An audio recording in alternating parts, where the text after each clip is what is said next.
Hello, I'm Kevin Hunter, host of the Business Forum Show.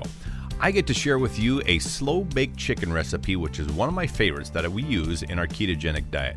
Well, you have to know what to get started with. So, heavy whipping cream, some Lowry seasoning, garlic powder, Parmesan cheese, and some butter, and of course a pan or roaster to put this all in, along with some fresh chicken breast.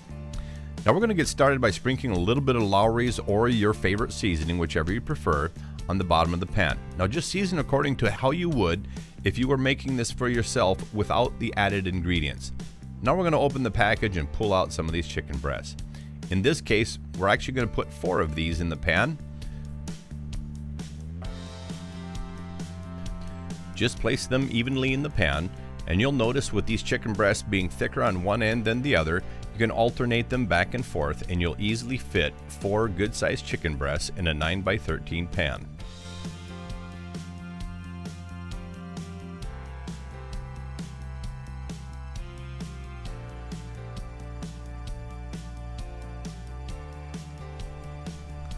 Now you're going to shake a little bit more Lowry seasoning on the top. And again, season with the amount of seasoning that you would be doing if you were going to stop right here and roast these chicken breasts just like this. These next steps are key to making this fit in a ketogenic diet and making the most delicious chicken you've ever had. So we're going to start with 1.5 cups of cream. Just pour it evenly around the chicken breasts in the pan. In this case, we're using a 1 cup measurement, so you're going to have to fill this cup up a half again. And again, just pour it evenly around the chicken breast. Of course, it's liquid, so it'll find its balance around the entire pan. Then we're going to add some Parmesan cheese and sprinkle this generously over these chicken breasts. You'll be absolutely amazed at how the flavor just pops out of this mixture. Next, we're going to put some garlic seasoning. Just dust it lightly to your preference for however much garlic you'd like to have on your chicken. And then with the butter that we have here, this is a 1/2 cup or 8 tablespoons of butter. We're just dicing this up into chunks of butter, and these chunks will get placed evenly around the chicken breast in the pan. This doesn't have to be perfect. Of course, at 275 degrees, which is the temperature you'll be baking this at, the butter will melt and evenly disperse around the chicken. So let's cover up this 9x13 glass pan with some tin foil and get it ready for the oven. Tuck it down nice and firm around all the edges so you can maintain the moisture inside the pan. And now you're ready to pop it inside the oven. Preheat the oven at 275 degrees, and you're going to leave this in there for 3 hours. Now, if you happen to go away for a while, there's no worry with baking this longer. 275 is what the target temperature is, and we cook this at low temperature so that the good fats are not destroyed in this pan. 3 to 4 hours later, we are now ready to take the pan out of the oven. Prepare yourself to be blown away for how delicious this chicken is going to be. Go ahead and peel up a corner of the foil with a fork so you don't get burned with a blast of hot steam. If you're satisfied that the steam has escaped, go ahead and remove the foil from the pan.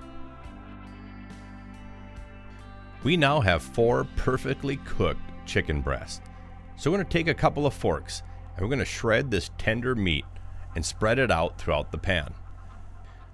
Now, to just save a little bit of time, I've accelerated a portion of this video so we can get through this next step faster. But you'll essentially be mixing up the Parmesan and the cream and the butter and soaking that all up into this wonderfully cooked chicken breast. If you happen to miss the fact that I accelerated this portion of the video and you think I have killer technique with 2 forks, I will do absolutely nothing to correct your opinion.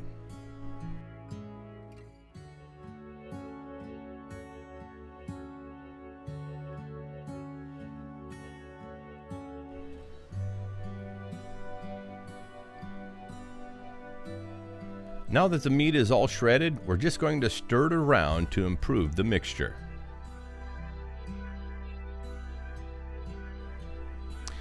And you'll notice as you move the meat around inside the pan, that crusty edge where the baking got to it, it just peels off and falls into the pan. You see, when you don't overheat food, and you don't overheat things particularly that contain fat, this pan will be very easy to clean when you're done.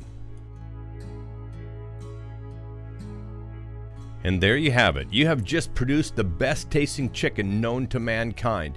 You'd best barricade those doors. I'm Kevin Hunter. Thanks for watching this video on producing slow-baked chicken, especially for the ketogenic diet. Fat has long since proven to be one of the greatest nutrients to produce ultimate health.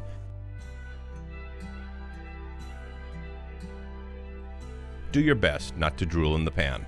Again, I'm Kevin Hunter on the Business Forum Show. Thanks for joining us on this edition of Slow Baked Chicken for a Ketogenic Diet. Enjoy it.